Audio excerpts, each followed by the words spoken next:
Well, welcome. It's so nice to have you here, and if you're returning, welcome back. Today I'm going to be reading chapter 6 of The Wizard of Oz. It's always nice to have a little bit of a bedtime story, you know, if you're in sleepy mode, or it's just nice for something to relax to, isn't it?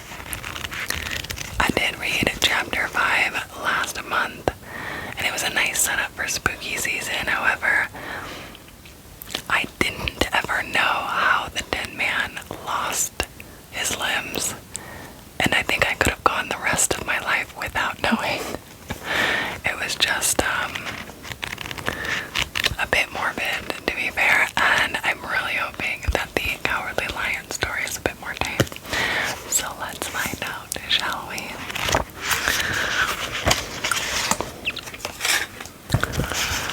All this time, Dorothy and her companions had been walking through the thick woods. The road was still paved with yellow bricks, but these were much covered by dried branches and dead leaves from the trees, and the walking was not at all good.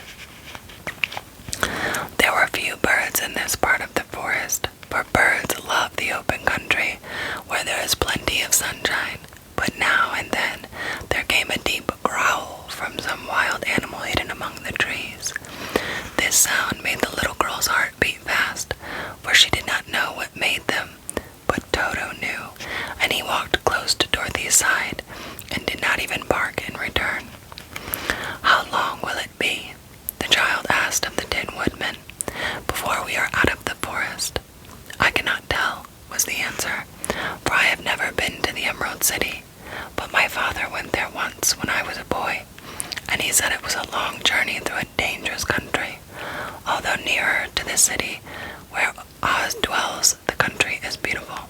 But I am not afraid so long as I have my oil can, and nothing can hurt the Scarecrow, while you bear upon your forehead the mark of the Good Witch's kiss, and that will protect you from harm." "But Toto," said the girl anxiously, "what will protect him?" "We must protect him ourselves if he is in danger," replied the Tin Woodman. Just as he spoke, there came from the forest a terrible roar, and the next moment a great lion bounded onto the road. With one blow of his paw, he sent the Scarecrow spinning over and over to the edge of the road, and then he struck the Tin Woodman with his sharp claws.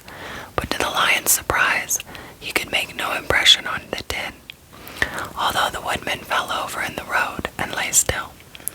Little Toto, now that he had an enemy to face, ran barking toward the lion, and the great beast had opened his mouth to bite the dog, when Dorothy, fearing Toto would be killed, and heedless of danger, rushed forward and slapped the lion upon its nose as hard as she could, while she cried out, "Don't you dare bite Toto!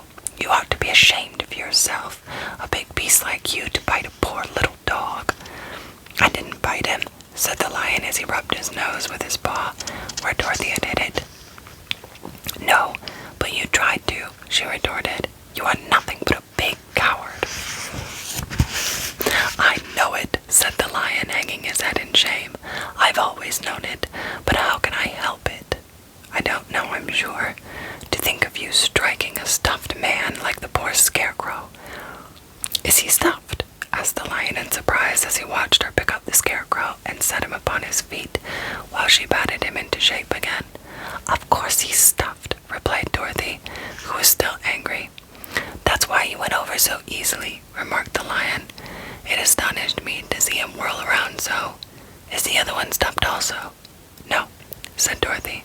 "He's made of tin," and she helped the woodman up again. "That's why he nearly blunted my claws," said the lion. "When they scratched against the tin, it made a cold shiver run down my back. What is that little animal you are so tender of?"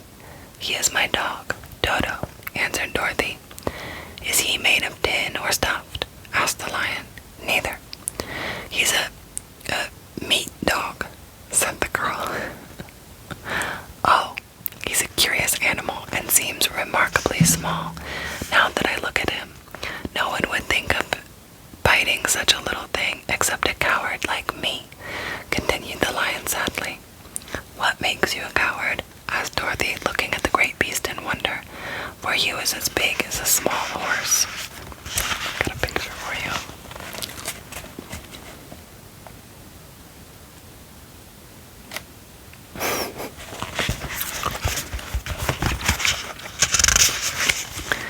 It's a mystery, replied the lion. I suppose I was born that way. All the other animals in the forest naturally expect me to be brave, for the lion is everywhere thought to be the king of beasts. I learned that if I roared very loudly, every living thing was frightened and got out of my way. Whenever I've met a man, I've been awfully scared, but I just roared at him, and he has always run away as fast as he could go. If the elephants and tigers and the bears had ever tried to bite me, I should have run myself. I'm such a coward. But just as soon as they hear me roar, they all try to get away from me, and of course I let them go. But that isn't right. The king of beasts shouldn't be a coward, said the scarecrow. I know it, returned the lion, wiping a tear from his eye with the tip of his tail. It is my great sorrow and makes my life very unhappy. But whenever there is danger, my heart begins to beat fast. Perhaps you have heart disease, said the Tin Woodman. It may be, said the lion. If you have, continued the Tin Woodman, you ought to be glad, for it proves you have a heart. For my part, I have no heart, so I cannot have heart disease. Perhaps, said the lion thoughtfully, if I had no heart, I should not be a coward. Have you brains? Asked the scarecrow. I suppose so. I've never looked to see, replied the lion. I'm going to the great Oz to ask him to give me some, remarked the scarecrow, for my head is stuffed with straw. And I am going to ask him to give me a heart, said the Tin Woodman. And I am going to ask him to send Dodo and me back to Kansas, added Dorothy.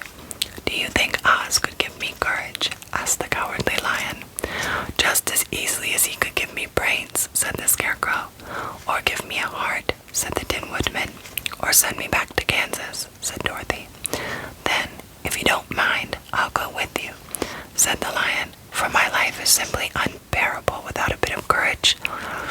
You will be very welcome, answered Dorothy, for you will help to keep away the other wild beasts. It seems to me they must be more cowardly than you are if they allow you to scare them off so easily.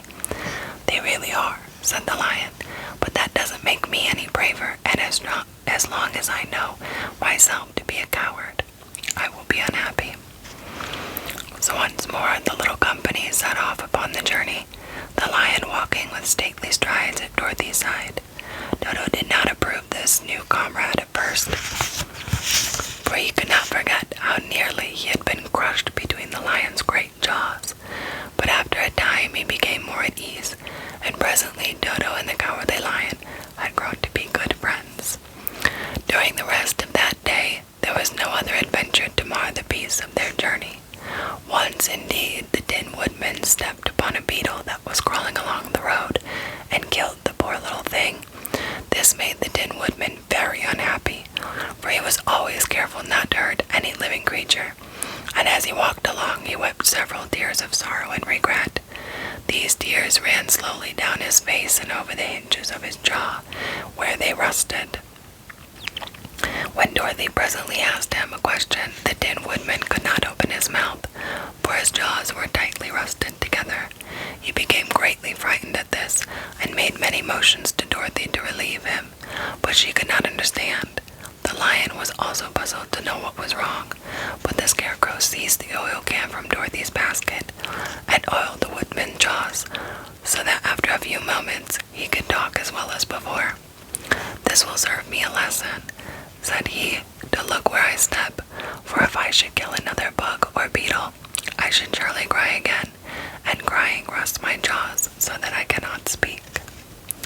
Therefore he walked very carefully, with his eyes on the road, and when he saw a tiny ant toiling by, he would step over it so as not to harm it. The Tin Woodman knew very well he had no heart, and therefore he took great care never to be cruel or unkind to anything. You people with hearts, he said, have something to guide you, and need never do wrong, but I have no heart, so I must be very careful. When Oz gives me a heart, of course I needn't mind so much.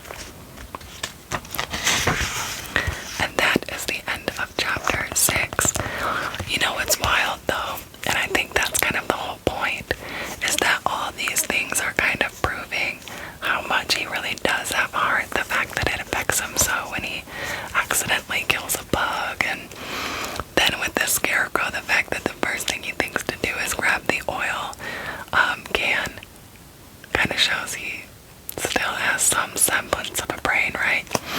So it's just interesting